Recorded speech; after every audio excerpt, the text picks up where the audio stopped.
시청자 여러분, 저희 프로그램 홍현종의 위드인이 어느덧 벌써 100회에 다가섰습니다.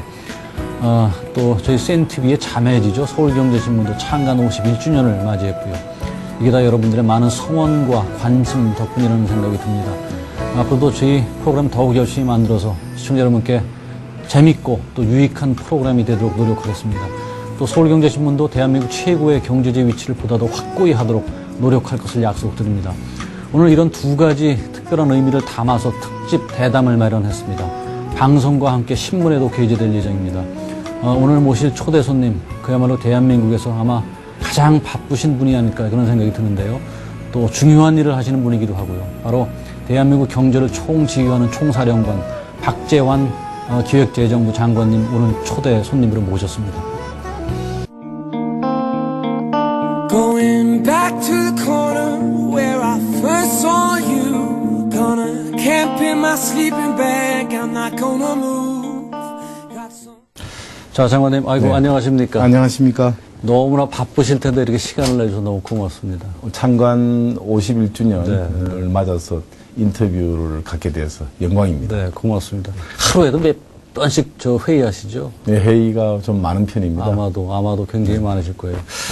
자, 얼마 전에 어쨌든 수해 피해가 장관님 만만치 않았어요. 네. 유례 없이 그냥 뭐 하늘에 구멍이 난 것처럼 물을 쏟아부던 이 수해 피해로 참 서민 경제가 이게 참 또 피폐되지 않을까 참 걱정이 많죠. 그렇습니다. 네, 네. 제가 인터뷰를 하기 전에 조금 이렇게 조사를 해보니까 우리 박 장관님을 지칭하는 몇 가지 얘기가 있더라고요.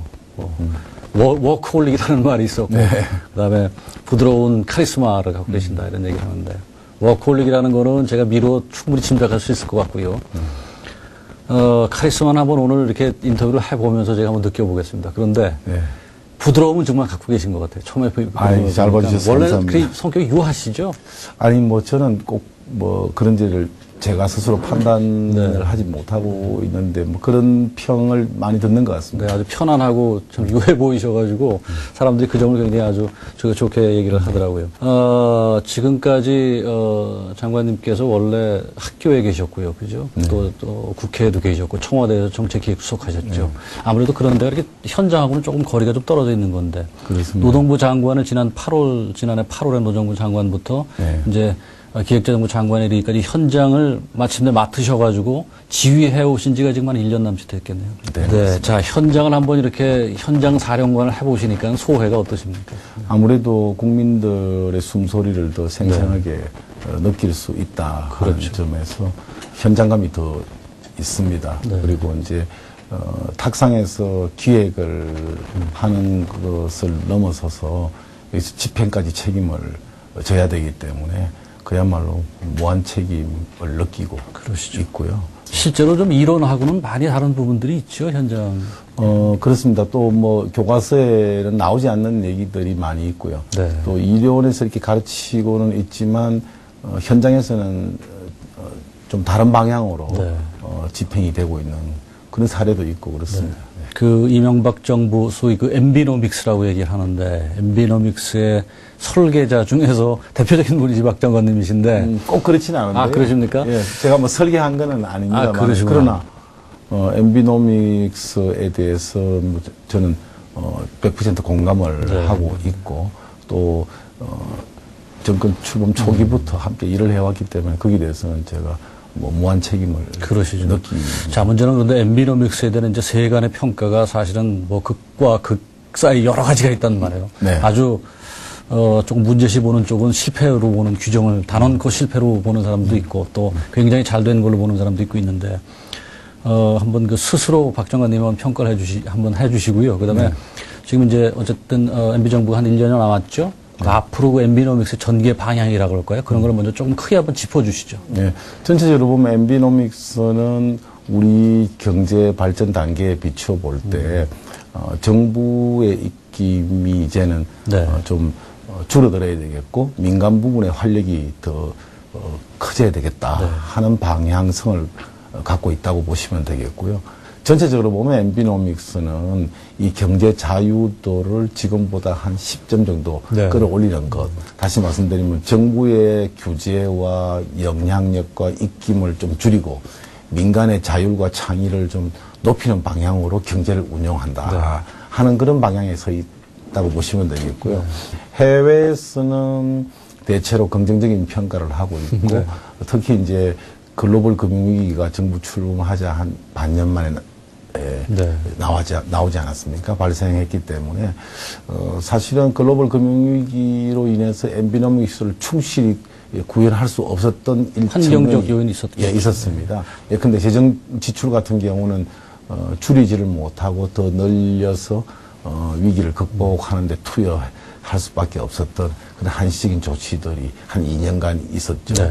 뭐 그런 등등 있었기 때문에 지금 엠비노믹스 자체가 성공했냐 실패했느냐를 평가하기는 상당히 이르다고 저는 생각이 합니다. 자, 남은 1년 혹시 엠비노믹스를 짠 처음 그 프레임, 설계도로 조금 변경시킬 생각은 어떠신지요? 전체적인 기조는 그대로 가야 된다고 보고요. 지금까지 잘 되어 왔고, 뭐, 여러 가지 지표들도 개선이 되고 있기 때문에 이 기조 자체는 저는 그대로 가는 것이 맞겠다, 이렇게 보고요. 다만, 큰 기조가 아니고 이 글로벌 금융위기의 여파이기도 하고 또 그 엠비노믹스 중에서 미처 강조되지 못했던 부문 간에 조금 아직 성과가 나타나지 못하고 있는 부분들에 관해서는 미세 조정을 해서 맞춤형으로 좀 정책을 구사해서 보완할 필요성이 있겠다. 큰 그림은 가고 미세 조정은 좀 필요하다는 말씀이신데. 네, 그렇게 보시면 되겠습니다. 자, 지난 6월에 취임하시자마자 박 장관님 그 하반기 경제정책 방향을 발표를 해 주셨는데 그게 지금 이제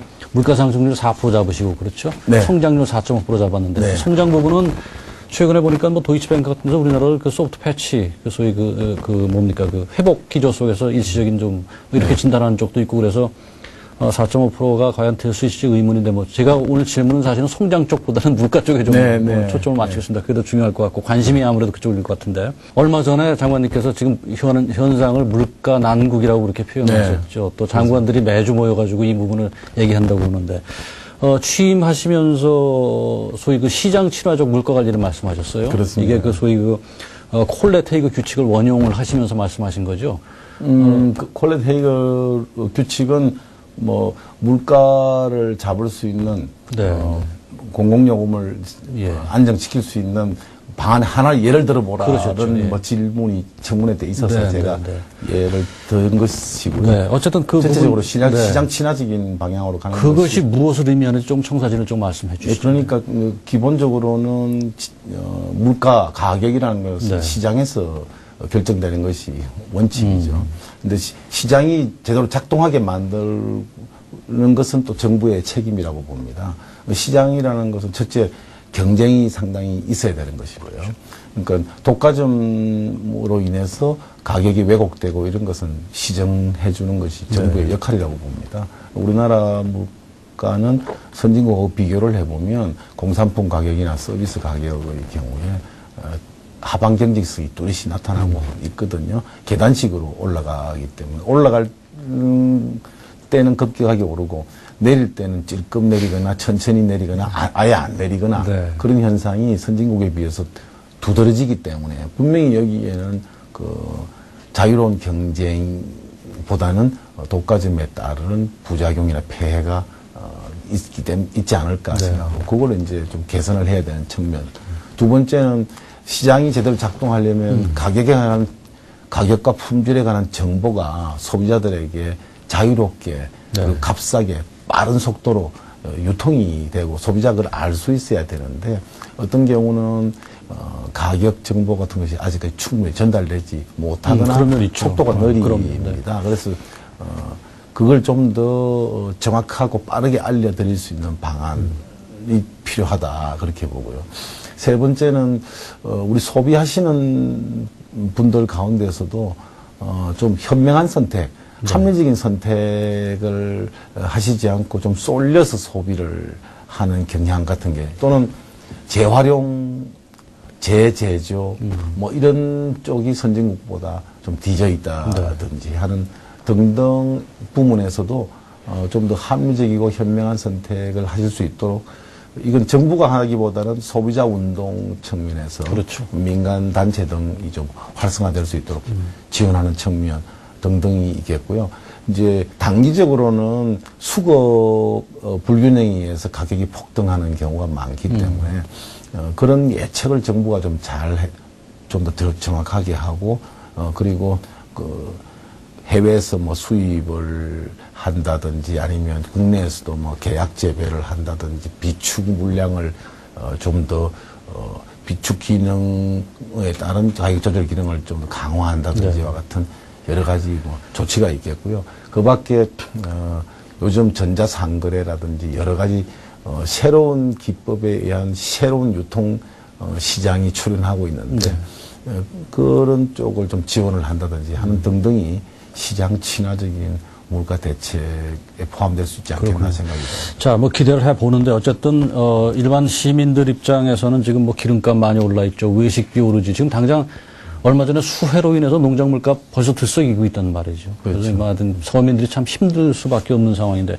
그 참 유가 그 얘기가 나왔으니까 그 유가는 이게 뭐 대통령도 참 이 묘한 부분이 있다고 말씀하셨던 것처럼 뭐 혹시 유류세 인하 부분 지난번에 그 130불 배럴당 130불이 넘어가면 유류세 인하를 검토해 보시겠다고 말씀하셨죠. 예, 그렇습니다. 네, 기름값 어떻게 보시는지요? 네. 예, 유류세가 사실은 휘발유에서 차지하는 비중, 휘발유 가격에 차지하는 비중이 절반이 좀 못 됩니다. 경유에서는 차지하는 비중은 한 40% 가까이. 그러니까 유류세뿐만 아니고 부가가치세, 관세 이런 걸 다 합쳐서 어쨌든 정부가 기름에 부과하는 세금이 그런데 그것이 때문에 서민들께서 사실은 상당한 부담을 느끼는 것은 뭐 저희들이 잘 알고 있고요. 굉장히 부담스럽죠. 그렇습니다. 네, 네. 뭐 그걸 낮춰드리면 그걸 아예 뭐 없다든지 이렇게 하면 지금보다 훨씬 싼 값에 공급을 할 수가 있죠.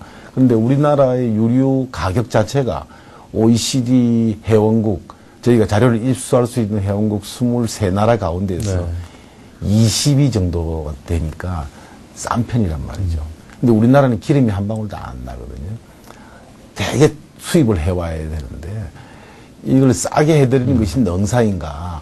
우리는 기름 한 방울 나지 않는데 또 1인당 유류 소비는 상당히 높은 편이에요. 과소비를 하고 있는 편에서. 대부분 전문가들 전망이 앞으로 이제는 100불 시대로 가는 것 같다. 그러니까 이 100달러 시대를 늘 염두에 두고 우리가 적응을 해야 되겠다.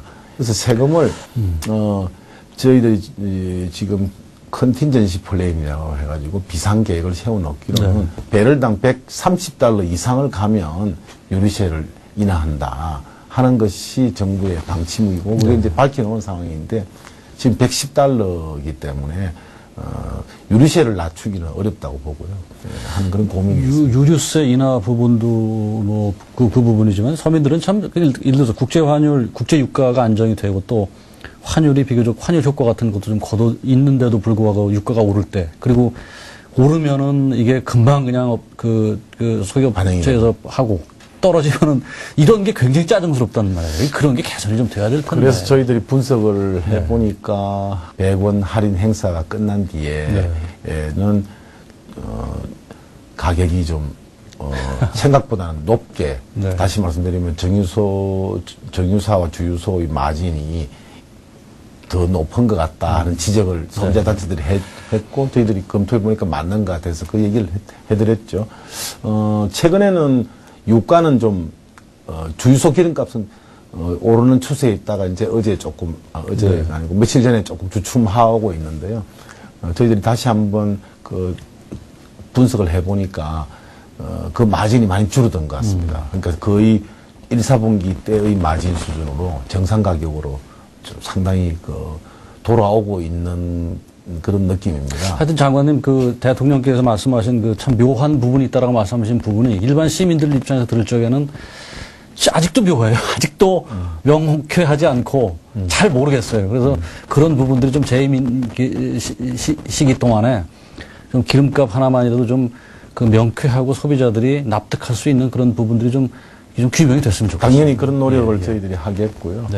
그래서 저희들이 뭐 구조 개선, 꼭 기름값뿐만 아닙니다만은 이 유통구조상의 문제뿐만 아니라 여러 가지 뭐 독과점에 따른 폐해라든지 이런 것 등을 좀 개선할 수 있는 구조 개선 TF를 지금 이제 만들어서 근원적인 검토를 하고 있고요.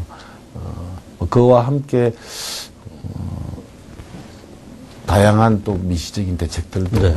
각 품목별로도 저희들이 좀 대응을 하겠습니다. 마침 말씀 나오셨으니까 좀 묻겠습니다. 어쨌든 시장 친화적 물가 관리 이제 축으로 다 공산품의 소위 그 유통구조 혁신 말씀하셨죠. 네. 어떤 품목이 그 유통구조 혁신의 대상 품목인지 조금 말씀해 주시고요. 뭐 그런 혁신 방향이 있다면 어떤 걸까요? 간단히 좀 말씀해 주시죠. 품목보다는 일반적으로 시장 점유율이 일부 업체에 좀 쏠려 있는 그런 과점 구조에 따른 쪽에서 아무래도 거품이 끼어 있을 가능성이 높다고 보고 있고요. 서민들이 소비를 하는 품목에 주로 좀 집중을 할 것이고요. 그런 가운데서도 과점 형태로 되어 있고 또 유통 단계가 아주 복잡한 그런 다단계로 되어 있는 것 이런 쪽을 좀 기준으로 해서 저희들이 어떻게 하면 유통 단계를 줄일 수 있느냐, 어떻게 하면 과점 쪽에서 경쟁을 좀 촉발을 할 수 있는 진입 장벽 같은 걸 줄여서 새로운 사업자가 진입하게 만들 것인가, 그리고 그 가격 정보와 품질을 비교하고 좀 공개를 하고 소비자들이 적시적시 알 수 있도록 그 컨텐츠 플랫폼 같은 걸 좀 개발을 어떻게 할 것인가, 뭐 이런 쪽에 여러 가지 노력을 하려고 합니다. 어떤 그 합리적 선택과 하여튼 그 정책 실행이 좀 됐으면 좋겠다는 바람입니다. 공공요금 부분을 정부가 지금 뭐 인상을 최소화한다 이렇게 이제 말씀을 해주셨는데, 이제 뭐 설령 불가피하게 한다고 하더라도 좀 시차를 좀 두고서 하겠다. 근데 이제 조금 우려가 되는 게 지방 공공요금 같은 경우에 물가보다 이게 더 뛸 가능성에 대해서 우려하는 시각들이 좀 있단 말이에요. 그래서 또 그렇게 보면 공공기관이나 지방자치단체들이 좀 스스로 좀 원가를 좀 줄이고 경영쇄신도 좀 해야 되는 노력도 필요하지 않나 하는 생각이 듭니다. 어떻게 보시는가요? 당연한 말씀이고요. 그래서 지금 대부분의 공공요금들이 이른바 원가 보상률, 자기 각 기관마다 생각하는 원가보다는 공공요금이 좀 낮게 이렇게 책정이 되어 있습니다. 그러니까 대체로 뭐 한 75%에서 90%까지 원가 보상이 되도록 되어 있는데, 그렇게 설정한 이유도 나머지는 가급적이면 경영혁신, 자구 노력을 통해서 그걸 좀 원가를 자꾸 공공요금 올려서 이거 원가 100%까지 맞추려고 하지 말고 원가 자체를 좀 다운시키면 지금 90% 보상률이 되어 있던 게 100%가 될 수 있는 거 아니겠습니까? 그래서 전기요금 같은 것도 100% 현실화를 못하고 이번에 결국 원가 보상률을 90% 정도 수준에 맞췄습니다만 원가 자체를 낮추게 되면 자연스럽게 보상률이 95% 이렇게 올라갈 수 있지 않겠습니까? 그게 제일 처음 해야 되는 걸 뭐 당연한 것이고요. 두 번째는 역시 그 좀 올리게 되더라도 좀 부담을 할 수 있는 여력이 있는 청과 여력이 없는 청 사이에 이 문제를 이건 대체로 공공요금 보편적 서비스이기 때문에 그걸 소비하지 않으면은 일상생활이 힘들게 되거든요. 그러니까 서민층에 대해서 어떻게 부담을 줄여줄 것인가, 취약계층에 대해서 어떻게 줄여줄 것인가, 그런 방향으로 저희들이 노력을 하려고 합니다. 자, 취임사에서도 장관님께서 밝히셨지만 소위 그 복지 포퓰리즘이다. 좀 어떻게 보기에는 이게 규정을 이렇게 해버리시니까. 근데 이건 뭐 제 개인적인 생각인데 국가가 발전 단계가 있지 않겠습니까? 뭐 박정희 대통령 시절도 있었고. 근데 이제 우리의 경제 규모나 이런 걸로 봐서 복지라는 아젠다, 뭐 어떻게 보면 분배라는 것도 그렇고 이제 그런 것들 한번 본격적인 담론의 어떤 상황으로 올려놓는 것이 사실 자연스러운 현상이 아닐까. 너무 이게 포퓰리즘이다라고만 규정을 하는 것도 조금 그것도 너무 뭐 어떻게 보면 좀 과도한 게 아닌가 생각이 좀 듭니다. 어떻게 생각하십니까? 그렇습니다. 정말 좋은 옳으신 말씀을 하셨고요. 그 복지 자체가 포퓰리즘은 절대 아니죠. 아니고 박정희 대통령 때도 사실은 국민 당시 이름으로 의료보험이라는 걸 도입을 했지 않습니까? 78년도인가 도입을 했을 겁니다. 그 굉장히 중요한 복지가 되거든요. 그 이후에도 지금뿐만 아니고 그 이후에도 보면 뭐 국민연금이 노태우 대통령 때 뭐 도입이 됐다든지 거기 쭉 보면 뭐 고용보험도 도입이 되고 산업재해보상보험도 도입이 되고 또 그 장기 노인 요양보험도 도입이 되고 또 기초노령연금도 도입이 되고 등등 해서 상당히 그동안에 우리가 뭐 복지에 대해서 우리 정부가 안 했던 건 아니고요. 오랜 세월 두고 단계적으로 이걸 확충을 해와서 이제 선진국이 채택하고 있는 복지제도의 어느 정도 기본적인 틀을 어느 정도 막 갖춘 그런 상태라고 보시면 되겠고요. 지금 제도는 거의 다 갖추어져 있는데 이것이 앞으로 또 단계적으로 확대되게 되어 있습니다. 뭐 지금은 5%지만 몇 년 뒤에는 10%로 간다든지 계획에 따라서 착착 갖추어진다면 이게 머지않은 장래에 OECD 선진국 수준으로 아주 근접할 수 있는 그런 상황입니다. 물론 이제 아직도 좀 사각지대가 있고요. 도입이 되지 않은 정교한 시스템 등이 있습니다만은 그런 것 등도 약간만 미세하게 보완만 해주면은 이제는 뭐 어지간한 시간이 문제지 어지간한 선진국 못지않은 그런 복지제도를 우리 갖추게 되거든요. 선진국에서도 또 지금 복지제도를 도입을 했지만 이게 지나치게 과잉이어서 재정의 주름살을 초래하고 그로 인해서 어려움을 겪고 심지어 경제위기 국가 부도까지 난 나라가 있지 않습니까? 남유럽이 지금 그 때문에 몸살을 앓고 있고 그래서 저는 첫째 재정적으로 지속 가능한 게 돼야 되겠다. 또 선진국들도 뭐 아주 북구라든지 서구에 있는 복지 잘 된 나라들도 자꾸 이 복지를 너무 보편적으로 해서는 안 되겠고 좀 선별적으로 하자, 맞춤형으로 하자, 이 모럴 해저드, 도덕적 해이가 없도록 하자 이런 쪽으로 계속 개혁을 하고 있지 않습니까? 그래서 맞춤형으로 복지를 하자, 재정적으로 지속 가능하도록 하자, 그리고 이 복지 혜택을 받는 분들이 계속 이게 안주하도록 하는 것은 본인을 위해서도 좋지 않으니까 이를 통해서 자립할 수 있도록 인센티브를 부여하는 자, 그러면 장관님, 우리가 소위 이제 복지하면은 특히 이제 소위 복지 포퓰리즘, 이른바 복지 포퓰리즘 하면 나오는 문제가 국가 재정 건전성 문제란 말이에요. 그죠? 재정이랑 맞물려 있는데. 이렇게 친서민적 복지를 펴면서 재정 건전성을 해치지 않는 소위 이 두 개념의 상충, 우리가 늘 그 얘기를 하죠. 무슨 좀 묘수가 있을까요? 방안이라고 할까요? 어떻게 생각하세요? 그걸 어떻게 보십니까? 이렇게 보시면 되겠죠. 그러니까 맞춤형 복지를 하게 되고 일하는 복지를 하게 되면 그분들이 자립을 할 수 있게 도와드리는 거지 않습니까? 그럼 그분들이 단기적으로는 뭐 복지 때문에 지출이 있을지 몰라도 중장기적으로 그분들이 자립을 하게 되면 국가 재정 지출을 절감할 수 있지 않겠습니까? 두 번째는 맞춤형 복지를 하게 되면 결국은 꼭 필요한 분에게 필요한 서비스만 제공하는 것인데 뭐 필요 없는 사람한테도 그 서비스를 주는 것은 낭비라는 거죠. 그런 걸 절감하고 하는 것이 중요하다. 그래서 전체적으로 어려운 분들에게 꼭 필요한 걸 도와주고 그분들이 일어설 수 있도록 도와드리는 것이 재정 절감에도 도움이 된다. 그렇게 보시면 되겠죠. 그게 소위 그런 선택적 복지에는 재정 건전성을 꼭 해치지 않는 그런 상호 보완적 요소가 있다, 뭐 이렇게 봐도 됩니다. 그렇습니다. 오히려 재정 건전성을 더 높이는 그런 방안이라고 보시면 됩니다. 자, 장관님, 지금 우리 국가 재정 건전성 얘기가 나온 김에 국가 재정 건전성, 우리 지금 재정 건전성도 문제지만은 사실은 정말 심각하게 오늘 제가 문제를 좀 드리지 않을 수 없는 문제가 가계부채 문제란 말이에요. 그죠? 우리 가계부채의 절대적으로 많은 포션이 부동산이죠. 실물재산의 대부분을 부동산에 의지하고 그거 집 한 채 있는 게 사실 전 재산인 사람들이 너무나 많지 않습니까? 그렇습니다. 만약에 부동산이 경착륙이 되면 거의 저도 사실 그래요. 거의 재앙 수준인데, 이게 지금 국토해양부 소속의 질문일지는 모르겠으나. 네, 괜찮습니다. 가계 재무구조 악화에 맞물려 있는 부동산 문제를 어떻게 보십니까? 이거 참 걱정이에요, 사실은. 부동산 값이 지금 좀 최근 몇 년 사이에 안정이 돼 있지 않습니까?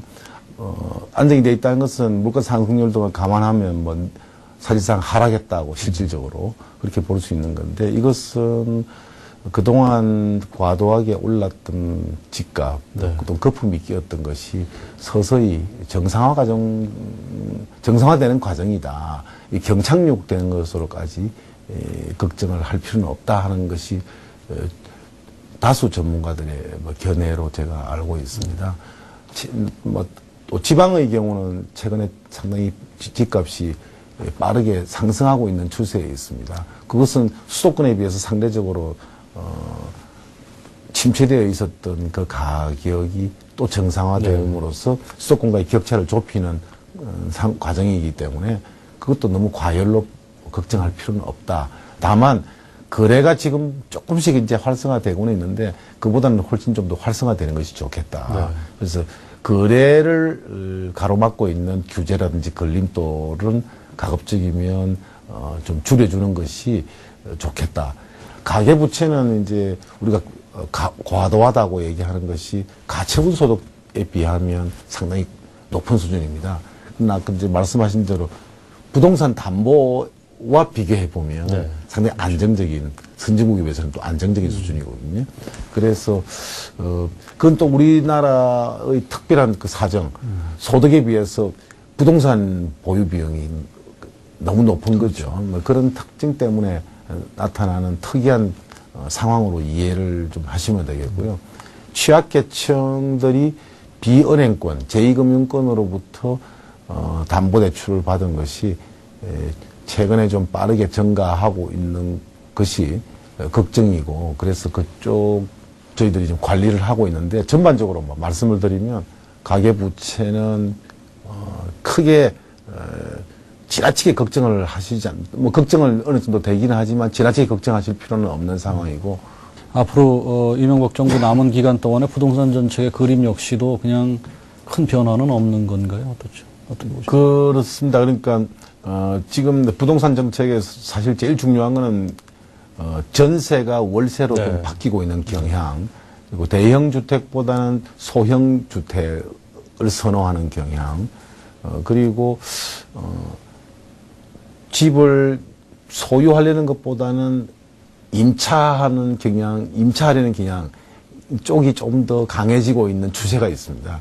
그런 뚜렷한 추세 한 2년 동안, 2년 전부터 한 2년, 그렇죠. 네. 그것이 이제 인구 구조, 네. 가구 특성의 변화와 맞아요. 또 맞물려 있습니다. 뭐 미혼 가구, 뭐 1인 가구 또는 소자녀 가구, 아니 무자녀 가구 해서 그냥 부부만 있는 가구. 이게 늘어나고 있는 것과도 맞물려 있어서 거기에 맞춰가지고 전반적으로 첫째, 임대주택을 좀 공급을 늘려야 되겠다 하는 것. 특히 소형 주택 공급을 또 늘려야 되겠다. 전세에서 월세로 전환되는 것이 연착륙 될 수 있도록 좀 지원해야 되겠다. 이런 방향. 왜 아주 취약계층이 있습니다. 뭐 집이라고 할 수 없는 곳에 이른바 비주택에 거주하는 가구들에 대한 주거 문제를 적극적으로 좀 우리가 해결하기 위해서 노력해야 되겠다. 등등이 앞으로 큰 가닥이라고 보시면 되겠고요.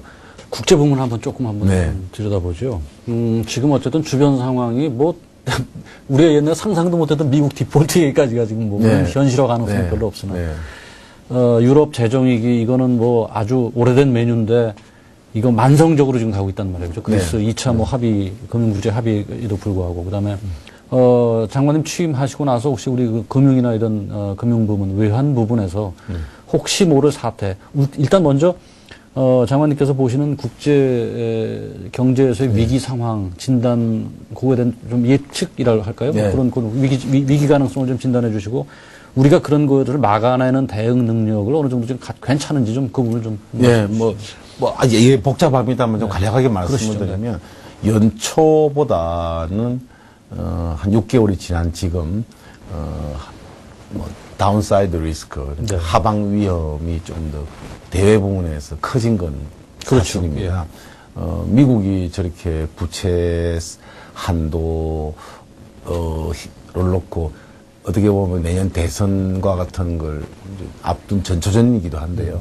민주공화당 사이에 힘겨루기가 지속되고 있고, 그 다음에 유럽의 경우는 이른바 주변 국가들, 남유럽을 위시한 주변 국가들 중에 일부 그리스 등은 사실상 중장기적으로 디폴트를 피할 수 없다 하는 전망이 지배적이고, 문제는 이태리라든지 스페인과 같은 좀 더 거대 경제권, 중심국가 쪽으로까지 이 불이 옮겨 붙느냐 안 붙느냐 그런 차이가 있기는 합니다만은 지난번 그 EU 정상들이 모여가지고 시장에서 기대했던 것보다는 조금 더 한 발 앞선 그런 과감한 합의를 했기 때문에 뭐 당분간은 유럽 쪽에서는 뭐 크게 스페인이나 이태리까지 흔들리는 그런 사태는 없을 것으로 전망이 되고요. 네. 종합해 보면 연초보다는 세계 경기의 하방 리스크가 그렇죠. 커진 사실인데 대다수는 그래도 완만한 회복세는 지속될 것이라는 것이 주된 그 견해고요. 뭐 IMF나 이런 모든 기관들이 그렇게 보고 있습니다. 그래서 정부의 위기 관리 능력을 믿어도 됩니까? 우리 정부는 외환위기 1997년 말에 있었던 그때 당시와 비교해 보면 제가 볼 때는 막 괄목상대할 정도의 대응 능력을 갖추었다고 생각이 됩니다. 글로벌 금융위기를 맞았을 때 외환 보유고가 꽤 있었습니다만은 상당히 빠른 속도로 바깥으로 유출이 되면서 결국 한미 통화 스왑으로 막았지 않습니까? 그런데 이번에는 그때보다는 좀 더 안정장치가 강화가 됐습니다. 이른바 우리 삼중 안정장치라고 하는 그런 것 등을 뭐 도입을 했죠. 선물한 포지션 한도 규제라든지 외국인 그 채권에 대한 과세라든지 뭐 등등의 장치를 그동안 단계적으로 해왔기 때문에 나름대로 우리 나라의 펀더멘탈이 지금 충분하다, 아주 좋다고 보고 지금도 채권 투자 자금 같은 건 상당히 유입이 많이 되고 있습니다. 그래서 뭐 97년 외환위기 때에 비해서는 뭐 말할 것도 없고 또는 2008년 글로벌 금융위기에 비해서도 우리가 대외 경제 충격을 좀 줄이거나 흡수할 수 있는 안전망이 좀 강화가 됐다고 생각은 합니다. 그러나 여전히 우리 경제 그 무역 규모에 비해서 우리 외환 거래 규모가 너무 적고 또 그런 의미에서 우리가 개방은 많이 자본시장이 개방은 많이 돼 있는 상황이라 소규모 개방 경제가 갖는 그 서러움이라 할까요? 그렇죠. 그것에 대해서 한시도 마음을 놓을 수는 없는 상황이어서 정부도 만반의 만약의 사태에 대비해서 그 부분 때문에 제가 질문을 또 드린 거죠. 네, 맞습니다. 뭐 하여튼 뭐 어떤 조치 추가적으로 어떤 걸 막 생각하고 있다고까지 제가 지금 말할 정도로 상황이 급박하지는 않기 때문에 그 말씀은 안 드리겠습니다만은 그런까지 저희들이 준비는 하고 있다고 말씀 보시면 되겠습니다. 알겠습니다. 자, 우리가 박 장관님 하면 신문에 제일 많이 나왔던 게 저희가 우리 물가 문제하고 사실은 감세, 감세한 철회 문제, 강한 입장을 표명하신 게 신문에 참 많이 났는데 특히 이제 법인세 부분에서 한나라당 의견하고 많이 다르셨죠. 하반기 세제 개편안 여기에 지금 들어있는 내용이 소위 일감 몰아주기 과세 부분이 이게 이제 쟁점 부분이 될 수 있단 말이에요. 이게 법리전 논란도 좀 있을 수 있는 거고 또 경제 단체들의 반발도 좀 예상되는데 먼저 그 8월인가요? 세제안이 나오는 게 세제 개편안이 대충 어떤 내용이 대충 내용 좀 조금만 좀 미리 알려주시죠. 그건 아직까지 저희들이 이제 전체적인 세제 개편안은 일자리를 많이 늘린다. 그리고 이른바 워킹 포어라 그러나요? 저소득 근로자, 근로빈곤층 일하는 사람이면서 가난해서 벗어나지 못하는 사람을 위해서 뭘 해줄 수 있을까라든지 그리고 이제 뭐 공평과세를 위해서 아까 말씀하신 그 일감 몰아주기와 같은 편법 정여 상속에 대해서 어떻게 하셔야 할 건가 하는 등등을 저희들이 담고 또 서민 중산층 중소기업에 대한 역시 그 지원을 통해서 이들이 좀 활력을 되찾고 우리 경제의 등뼈로서 자리를 잡을 수 있도록 좀 지원하는 것 이런 것 등을 이제 저희들이 생각을 하고 있는데요. 일감 몰아주기는 사실 2004년도 정여세 상속세의 포괄주의가 도입이 됐기 때문에 아주 원론적으로 얘기한다면 과세를 할 수 있지만은 그러나 과세라는 것이 국민의 재산권을 제한하는 것이기 때문에 여기에는 상당한 요건이라든지 이런 것이 좀 적시가 돼야 되거든요. 그래서 그걸 포괄주의만 가지고 과세를 하기 어려워서 그 요건 등을 만드는 그런 작업 등을 지금 하고 있습니다. 우리나라의 특별한 현상이어서 아주 독특한 과체제 방안을 지금 TF를 만들어서 함께 머리를 맞대고 있습니다. 지금 제가 여기서 말씀드리기에는 너무 이런 것 같고요. 아직까지 숙성도 덜 된 그런 상황입니다. 말씀을 해주셨으면 좋았을 텐데. 네. 그랬더라면 아마 또 다른 부작용이 있겠죠. 자, 장관님, 대기업, 중소기업 동반 성장 관련해서 이제 제 개인적으로 좀 궁금한 게 하나 있어요. 네. 장관님 취임 당시 말씀하셨던 게 소위 그에 관련해서 하이로드 접근법을 쓰시겠다고 해서 네. 로로드에 반대되는 하이로드, 네. 소위 규제보다는 자율성을 강조했다고 네. 말씀하셨는데 네. 참 좋은 얘기 같은데 우리나라 대기업이 과연 그것이 호응을 제대로 할지 저는 의심스러워요. 어떻습니까? 저는 그게 충분히 그 정도 수준은 지금 와 있다고 봅니다.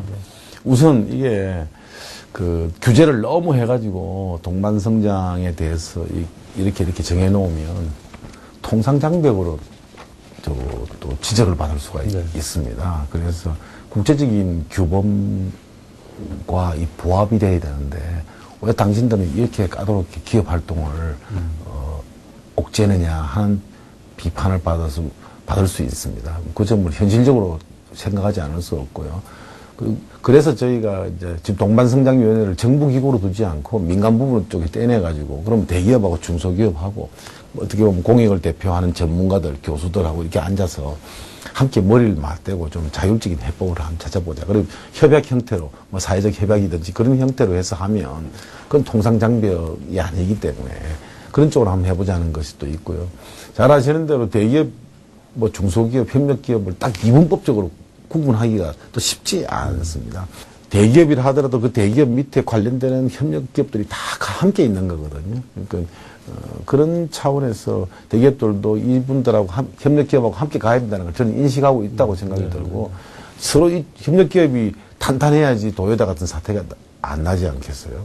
그거를 저는 우리 대기업들이 뭐 대개 그 정도 인식은 다 하고 있다고. 뭐 제가 또 대화를 해보니까 그렇더라고요.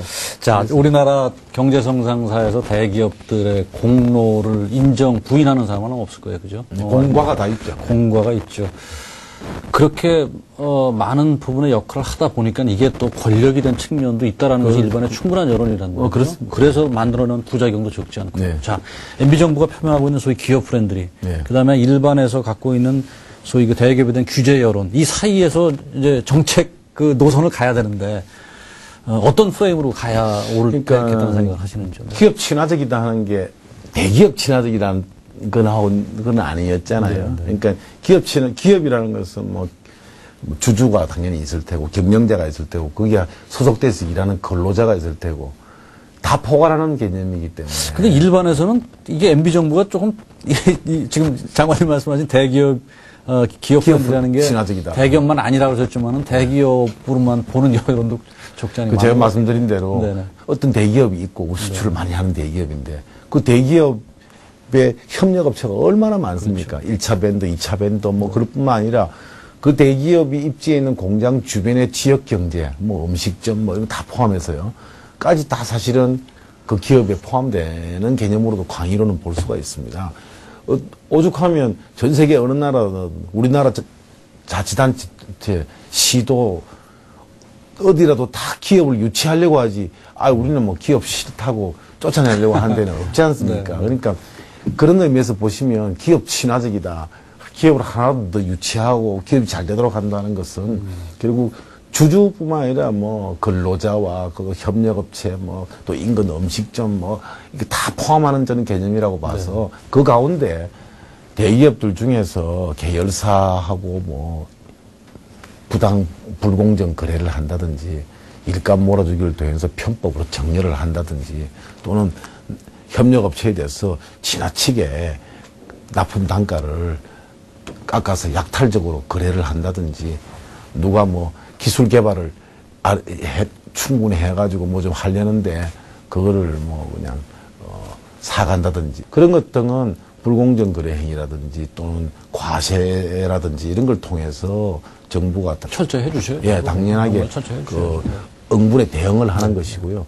그게 아니고 기업들이 정당하게 기술을 개발했다, 뭐 창의력을 발휘해서 제품을 만들어서 해외에 나가서 수출을 하고 하는 그런 것들을 위해서 공장을 지으려는데 무슨 불필요한 규제가 있다든지 너무 절차가 늘어져서 몇 년이 걸린다든지 하는 거는 팍팍 단축을 해드리고 해서 세계를 무대로 마음껏 활동을 해서 수출을 하게 만드는 것이 좀 중요하다고 봅니다. 장관님, 이번에 제가 드리는 질문은 사실은, 다른 부처라면 제가 안 드릴 질문이고, 기획재정부이기 때문에 제가 드리는 질문입니다. 총사령부가 지니신 네. 거대 담론. 네. 사실 양극화라는 문제는 자본주의 어떻게 보면 필연적 산물이라고 봐도 크게 틀린 말은 아닌 것 같아요. 그러나 우리만이 갖고 있는 한국적 양극화가 참 어쨌든 그것 때문에 아픔을 받는 많은 계층들이 있단 말이죠. 사실 MB 정부가 그런 부분에서 양극화를 해소하고자 하는 노력에 대한 많은 일종의 의심의 눈이 사실 있어요. 그 양극화 문제를 어떻게 보시는지 좀 정부가 좀 강하게 좀 그 문제를 해결하려고 하는 의지를 좀 국민들한테 보여줘야 되지 않을까요? 저는 개인적으로 양극화라는 단어를 쓰지 않고 부문 간 격차라는 말을 씁니다만 우리나라도 예외 없이 외환위기 이후 꾸준히 격차가 벌어져 왔습니다. 그런데 최근에 와서 2010년에 격차가 줄어들기 시작했어요. 2009년에 와서 좀 격차가 주춤했고 답보 상태에 있다가 2010년에 와서 많이 줄어들었고 그게 올해 1, 4분기까지 계속되고 있습니다. 격차가 줄어들고 있습니다. 그래서 큰 그림으로 보면 성장하고 소득 분배하고가 우리 경제의 경우는 함께 가는 거다. 그래서 일자리를 늘리는 게 격차를 줄이는 제일 첩경이라고 저는 보고요. 그러나 그것만 가지고는 안 되는 게 부문 간에 이 안에 보시면은 정규직, 비정규직 갈등이라든지 뭐 장애인, 비장애인, 남성, 여성 등등 수도권, 지방 또 격차가 있습니다. 이거는 큰 방향은 일자리를 늘리고 소득을 늘리는 쪽으로 가는 것이고 미세하게 부문별로는 또 미시적 대응으로 치유를 해줘야 된다고 봅니다. 그래서 그런 정책들 지금 뭐 여러 가지 정부가 하고 있고 뭉뚱그려서 친서민 중도실용 정책이라는 것으로 보시면 되겠고요. 그런 것의 영향이 지금 나타나고 있는 거 아니냐 저는 그렇게 보고 있습니다. 네.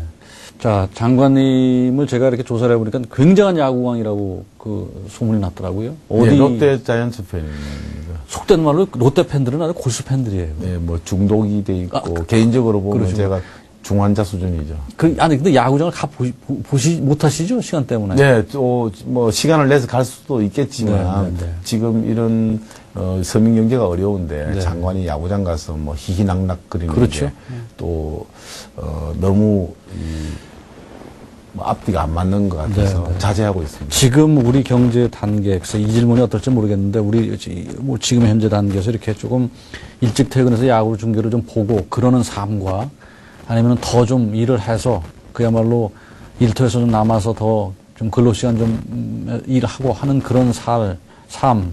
장관님 보시기에 지금 우리가 어떤 단계로 보세요? 지금 EU에서 가장 경제가 잘 돼가고 있는 독일이 1300시간으로 가장 근로시간이 짧습니다. 그래서 이제 시사하는 바가 크다고 보고요. 양보다는 질이 중요하고 여러 가지를 생각해 보면 우리 저녁을 6시에 먹어야 되겠다고 봅니다. 아침 먹고 점심 간격은 너무 짧고 점심과 저녁은 너무 길어서 폭식을 하고 늦게 먹으니까 성인병의 원인이 됩니다. 일할 때는 어영부영 하지 말고 확실하게 일을 긴장감을 갖고 강도를 높여서 일을 해서 생산성을 높이고 네. 남은 시간에 학원을 가든지 해서 자기 개발을 하거나 가족하고 시간을 보내서 자녀하고 대화를 하거나. 자, 그러면 지금 박재원 장관님이 일반한테 굉장히 지금 어필되고 있는 소위 근로시간 8호제 도입 문제, 지금 논란이 사실은 되고 있는 부분도 있죠. 그렇습니다. 그 부분의 취지가 내수 진작을 위한 것도 있지만은 우리 삶의 질하고도 관계가 있는 일석 거예요. 7조 정도 됩니다. 아, 그러시군요. 산업재해를 줄이는 측면이 네, 있고요. 그러니까 밤에 야근하고 이렇게 해가지고 사고가 많이 납니다. 네. 그래서 산업재해를 줄여야 된다. 근로시간을 줄여서 생산성을 높이자. 꼭 필요하면 그쪽에는 시간제 일자리를 누굴 채용하든지 해서 일자리도 늘리자. 가족하고 좀 대화도 많이 하고 해서 여러 가지 이 가족 가치도 좀 복원을 하자 하는 측면도 있고 자기 개발 기회를 가질 수도 있지 않느냐. 국민 건강을 성인병 예방이라든지 국민 건강을 좀 더 높일 수 있는 방법이기도 합니다. 그리고 여가 산업, 문화 산업, 뭐 영화관, 무슨 뭐 음악회, 야구장 뭐 이런 데도 좀 더 활성화될 수도 있고 박물관, 미술관 이런 게 다 저는 활성화될 수 있고 아주 그러게. 아니 저는 개인적으로 굉장히 찬성을 하는데 이제 일부에서는 이걸 갖고 그게 과연 현실적으로 윗사람이 퇴근을 하는데 갈 수 있겠느냐라는 이제 논란 반대 여론이 꽤 있어요. 그래서 이거를 계속 이렇게 밀어붙이실 수 있을지. 제가 어떠신지. 갖고 있는 취지를 뭐 이해를 해주실 것이라고 저는 보고요. 이게 충분히 좀 오해가 있습니다. 기업체에서는 당연히 싫어할 테고 그렇지 않을까요? 지금 굴지에 우리나라 그룹이 아니, 모든 기업은 8to5를 하는 데가 아니겠죠. 많죠. 네네. 그래서 선진국도 보면 이거 9시 출근해서 5시 퇴근인데 네, 맞아요. 공직자들이. 뭐 4시 퇴근하는 데도 있어요? 그러니까 서머 타임을 적용하니까 사실상 그게 네. 8시 출근, 4시 퇴근이에요. 그러니까 우리는 너무 6시, 7시 밤늦게까지 이렇게 근무하는 그런 이 관행, 이걸 좀 고쳐야 될 때가 혹시 됐다. 기업 쪽에서 그거에 대한 불만의 목소리 장관님한테 하신 적 전혀 없어요? 없습니다. 그러시고. 없고 기업은 이미 하고 있는 데도 많고요. 제가 말씀드린 거는 야근하고는 좀 이슈가 다릅니다. 야근을 하는 어쩔 수 없이 하는 직종이 있어요. 해야죠. 우리 기획직만 해도 야근이 어쩔 수 없습니다. 각 부처로부터 취합을 하다 보면. 그런데 이거를 1시간 일찍으로 좀 여름에는 앞당겨 보자. 그게 에너지도 전략도 뭐 사실은 할 수 있습니다. 8시만 해도 훤하거든요. 그러니까 조금 앞당겨 가지고 저녁을 일찍 먹고 그러면 난 매일 12시인데 이렇게 12시까지 일하는 사람도 있어요. 그 사람은 그래도 내일 아침 8시 나오려면 저는 11시는 퇴근할 거다. 보는 거죠. 제가 사실 장관님한테 질문을 드리는 게 나름대로 제가 그 교묘함이 있어서 제가 질문을 드린 건데 왜냐하면은 그냥 이제 우리가 흔히 그냥 언론에서 얘기 나온 거는 이제 내수확대 측면만 부각이 됐지 삶의 질 얘기는 별로 안 나와서 장관님이 정말 우리 국민들의 삶의 질을 생각을 하시고 그런 취지를 하신 건지 제가 그래서 좀 질문을 드린 건데 자 이제 인터뷰 시간이 다 됐어요. 장관 제가 마지막으로 드리고 싶은 질문이 우리 반세기 동안 대한민국 정말 놀라운 발전했죠. 그런데 자살률 제일 높아요. 이것이 의미하는 바가 뭐냐? 행복하지는 않다라는 얘기죠. 그죠? 경제적으로 굉장한 그 윤택함을 누리고 있는데도 불구하고 개인의 삶은 그렇게 행복하지 않다라는 이 중차대한 문제. 과연, 경제 성장 속에서 결국 우리 정신 가치라고 할까요? 뭐 이런 것이 아직도 좌표를 못 잡고 불안하다라는 걸로 반증이 될 수 있겠죠. 장관님께서 보시는 행복한 국가가 행복한 국가가 무엇인지 좀 여쭙고 싶고요. 그런 국가를 만들기 위해서 정부 또 국민들 각자 어떤 입장에서 어떻게 좀 생각을 하고 행동해야 될까요? 뭐 자살률 말씀하셨습니다. 내 전문가는 아닌데 제 짧은 소견으로는 우리 국민들께서 어떻게 보면 장점이기도 한데요. 뭐 현실에 대해 안주하시지는 않는 것 같습니다. 만족하시지 않고 좀 더 나은 내일을 위해서 끊임없이 노력도 하시고 그 기대나 욕구가 강하신 것 같습니다. 그래서 어떻게 보면 불만이 많은데 그게 지금까지 발전의 동력이 된 측면이 저는 있다고 보고요. 또 하나는 우리 국민들께서 상대와의 비교를 좀 많이 하시는 편이라고 저는 봅니다. 그게 참 인간사라는 게 매사가 명함이 있듯이 장점 뒤에 반드시 그 단점이 붙어 있는 것처럼 경쟁하는 게 참 장점인데도 그것이 뒷면을 보면 또 사실 뭐라고 해야 굉장히 단점이 될 수 있는 제가 거예요. 전문가가 아니기 때문에 뭐 단정적으로 말씀드리지. 저는 장관님 어떤 생각을 하냐면 기획재정부라는 데가 아까도 말했지만 총사령관인데 그게 경제 쪽만이 아니고 이제는 정말 개인의 국민들의 삶의 경제 외적 부분까지도 이렇게 포괄해야 되는 그런 정도의 스케일을 갖고 있어야 되지 않느냐는 생각이 그래서 제가 말씀드릴게요. 그래서 제가 아까 높은 길, 낮은 길 질문하셨잖아요. 낮은 길, 그거는 제가 행복한 사회가 아니다고 보는 거죠. 높은 길. 저는 그게 우리 국민들의 문화적인 원류가 성선설에 대한 믿음이 있다고 봅니다. 뭐 일본이나 이런 또 기독교 국가들이 성악설을 믿는 것과는 달리 그래서 저는 그게 높은 길이 착근될 가능성이 높다고 보는 거죠. 우리는 규제를 안 하고 사람은 잘 믿고 하는 그런 그 원류가 있기 때문에 규제를 하지 않고 그냥 좀 잘해보자 의기투합해가지고 하면 신바람 나게 잘 갈 수 있는 길이 있다. 그게 우리 국민의 문화적인 원류와 속성에 딱 알맞은 행복한 국가가 되는 거다고 보고요. 그러니까, 각자가 국가의 간섭을 받지 않고 자기가 가진 잠재력을 최대한 발휘를 자기 소신껏 남 눈치 보지 않고 하고 좀 잘된 사람은 약자를 위해서 또 원천적인 약자 또는 패자에 대해서 좀 베풀 수 있고 나누어주는 그런 상부상조하는 것이 규율이나 이렇게 확립된 게 아니고 규범으로 어떤 뭐 법령이 아니라 문화로 이렇게 확립된 게 행복한 나라고 행복한 국민이 아니냐. 네, 사실은 오늘 제가 인터뷰에 앞서가지고 이런 한 가지 결심을 한 게, 오늘 우리나라 경제를 총괄하시는, 장관님을 모시고 무슨 경제 성장률이 어떻고 이런 얘기보다 좀 가치론적인, 우리 삶의 질에 관한 얘기를 좀 해보고 싶었어요. 네, 뭐, 맨날 그냥 뭐 경제 성장이 어떻고 뭐 그거 보는 사람도 재미없고. 네. 그래서 기본적으로 장관님이 어떤 생각을 갖고 계시는가 사실은 제가 좀 아주 좋은 말씀 고맙습니다. 장관님, 요즘도 아반떼 타고 다니세요? 네. 아마 역대 장관님 중에서 특히 기획재정부 장관님 중에서 좀 기획재정부가 바뀐 지가 얼마, 옛날에는 이게 이제 뭐였죠? 뭐 재무부도 있었고, 재정경제부도 있었고. 경제부총리였었고, 옛날에는. 그렇죠. 예. 이름이 뭐였죠? 재정경제부로서, 제일 최근에 재정경제부로서 네네. 부총리였어요. 아이고, 아반떼 타고 다니시는 장관님, 좋습니다. 좋고요. 대통령께서 옛날에 풀빵장수 하셨다 그랬어요. 그죠? 그리고 제가 기사를 보니까는 장관님 모친께서, 어머님께서는 마산에서 이렇게 노점상을 하셨다는. 아마 그런 것들이 그러니까 우리 경제를 정말 이끌고 있는 사실 두 분이신데, 그렇기 때문에 아마 국민들이 두 분에 대한 기대가 또 그만큼 오히려 컸고, 그죠? 또 반대로 실망도 컸을지도 모르죠. 제가 마지막으로 좀 드리고 싶은 말씀은 바로 그런 부분들. 두 분이 누구보다 어려운 서민들을 잘 아시는 분들이기에 아무튼 남은 임기 정말 문의만이 아닌 실제로 서민 경제를 좀 챙겨주시고요. 또, 소위 지금 당장보다도 미래 좀 이렇게 우리나라 정말 잘 살 수 있는 초석, 뭐 그런 경제 어떤 질적 성장을 할 수 있는 그런